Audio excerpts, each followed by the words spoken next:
Now moving to our second problem, which has three parts as you can see. So looking at the first part, how R here is resistance, varies in semiconductors with temperature. Okay, so let's have the solution of it. A part. So if we look in the structure of semiconductors, it is like this. Fine. So this is known as the conduction gap, or what we can say is band. Fine. This one is known as the valence band, and this gap is what is forbidden gap, right?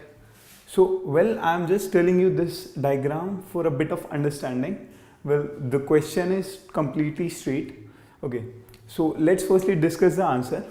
So as the temperature increases, the resistance decreases. Fine. And as the temperature decreases, resistance increases. So one can say it follows an inverse flow. Fine. So now looking into why is it so. Okay, as the temperature increases, fine, so here are some of the conduction bonds which move to this place, leading to a very narrow forbidden gap. As a result, more electrons can flow, which can fill the holes, so resistance drops. So you can say, in another words, conduction increases. Fine. So, and vice versa. So this is the answer to the A part. It's very easy, very simple. It's there in NCERT even. So now looking to the second part, B part. Okay, B part. Sketch forward, reverse, biased diode circuit. Firstly, we have to know what diodes are and how they look like. Okay, diode is something represented by this thing. This is generally the positive terminal, this is generally the negative terminal. Fine. So we just need to sketch the circuit. So let's sketch it. So suppose I make the diode this side, and in order to complete the circuit, I need to put a battery. Now the thing is that where should the terminals be? Alright, so firstly I do a hit and trial method. I just put a positive here, negative here. This is my voltage. The positive of the battery is with the positive here. Fine. And here. So what it is forward biased. Right? And अगर इसका उल्टा हो जाता कि अगर मैं battery के terminal change कर देता, लाइक इसको तो मैंने ऐसे ही रखा, पर बैटरी के टर्मिनल्स को मैंने चेंज कर दिया अभी, then it would have been reverse bias, right? So ये हो गया हमारा दूसरा सवाल. पहला सवाल हमने कर ही लिया, दोनों अभी तक बड़े आसान है. ठीक है, तो अब आते हैं हम अपने सी पार्ट पे, which is whole about this diagram. ठीक है, find the relation from the diagram. हमें वेवलेंथ्स दी गई हैं λ1, λ2, λ3, और ये हमारे एनर्जी बैंड है ए बी सी. ठीक है, तो इसको थोड़ा यहाँ कर देते हैं. फाइन. सो मैं जानता हूँ कि एनर्जी सी से ए जाने में जितनी लगी है वो एनर्जी सी से बी प्लस एनर्जी बी से ए के लिए भी लगेगी.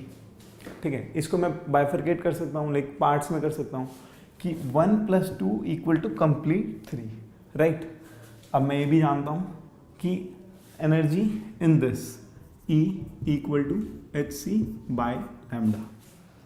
फाइन. सी हमारी स्पीड ऑफ लाइट है, ये लैम्डा है, एनर्जी है, और h हमारा कांस्टेंट है, ये हम जानते हैं. ठीक है, तो अब मैं ये कर सकता हूँ कि इस टर्म्स को इस फॉर्मूले की हेल्प से, जो कि हमारा मास्टर फॉर्मूला है एक तरह से, इसको यूज़ करके मैं रिलेशन निकालूंगा. ठीक है, तो अब चलो लिखते हैं इस इक्वेशन के लिए पूरी इक्वेशंस. hc/E CA, CA में λ3 आ रही है. Lambda 3 equal to H C by C B, C से बी जाने में लैम्डा 1, ठीक है, लैम्डा 1 प्लस में उसके लिए क्या आ रही है भाई, लैम्डा 2, ठीक है, एच सी क्योंकि भैया कांस्टेंट है काट दो, ठीक है।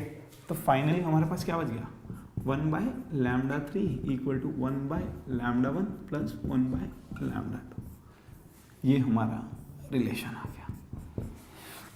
या तो मैं इसको ऐसे छोड़ दूं, बट आजकल इसको और थोड़ा मैच करके और उसके बाद इसको प्रॉपर तरीके से लिखा जा रहा है, तो इसको हम ऐसे लिख देंगे 1 by lambda 3 equal to common लेके उसके बाद lambda 1 plus lambda 2 by lambda 1 lambda 2, ठीक है, ये आ गया। इसको फर्दर मैं लिख दूंगा lambda 3 equal to lambda 1 lambda 2 by lambda 1 plus lambda 2, ठीक है। तो कुल मिला के वो मेरा आंसर हो गया, वो मेरा कुल मिला के रिलेशन आ गया लैम्डा 1 लैम्डा 2 और लैम्डा 3 के बीच में, ठीक है।